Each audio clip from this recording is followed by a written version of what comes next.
Matagal ko nang sinabi yan.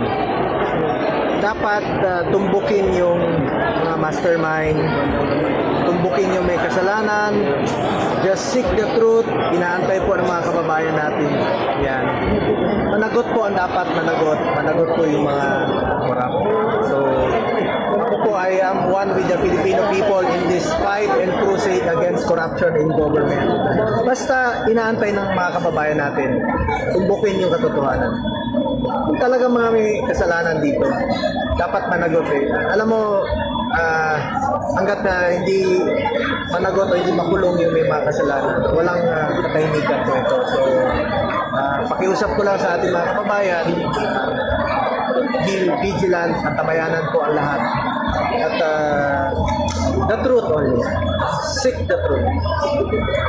Yung pinaka-mastermind at lahat na may kasalanan. Sabi ko nga, managot ang dapat managot, ikulong ang mga karakot, ikulong yung mga buhaya na nagsasamantala sa ating mga kababayan.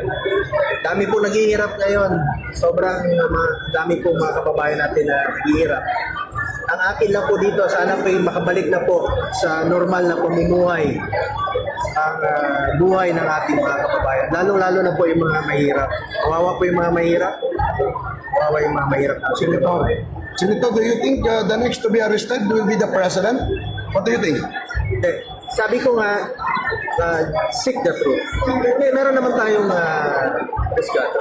Meron tayong husgado na ombudsman, meron po sa liga na importante mo na rito is makasuhan, nagot po ang dapat. So, may proseso po tayong dapat sa sundin. Ayaw kong dagdagan, ayaw kong bawasan ang aking komento. Just seek the truth. Ulitin ko, last month ko pa sinabi, just seek the truth, not the script. If there is any, meron mga script, huwag po yun. The truth lamang po. Aantay po ang ating mga kababayan ang katotohanan. At managot po yung dapat managot. Managot po yung mga corrupt. Managot po yung mga buhayan. Sabi ko last month, natutumbok na eh. Biglang lihis. So ngayon, unti-unti nang lumalabas ang katotohanan. Unti-unti nang lumalabas ang katotohanan kung sino talaga yung nasa likod nitong mess na ito. Itong flood control mess. But let me repeat, I am one with the Filipino people in this campaign and crusade against corruption in government. Ako naman, bilang inyong senador, ako po'y magsiservisyo sa inyo sa abot ng aking makakaya. Unahin natin ang pagsiservisyo. Pagtapos nitong gulong nito, mapanagot din, dapat mapanagot. Makabalik na sa normal na pamumuhay yung Pilipino. Kawawa eh.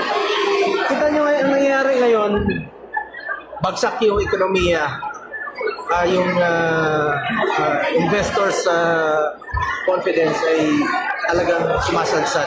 Takot eh. Takot yun. So, ibig sabihin, parang nagkakaroon po ng restless yung mga kababayan natin. Importante dito, paano tayo makabalik sa normal na pamumuhay. Tulad noon, 2016 to 2022, medyo kampante po ang ating mga kababayan sa gobyerno. Yun po ang dapat natin yan maibalik na may peace of mind yung Pilipino, nakakalakad sa gabi ng hindi nasasaktan, at nakakapamuhay sila ng tahimik. Eh ngayon, medyo hirap. Yun lang po ang akin, pinagdadasal ko na makabalik sa normal na pamumuhay ang Pilipino. Pero nag-aantay po ang Pilipino dito sa katotohanan. So, panagutin ang dapat panagutin. So, dapat manubag yun ang naisalaan. Thank you po, Senator.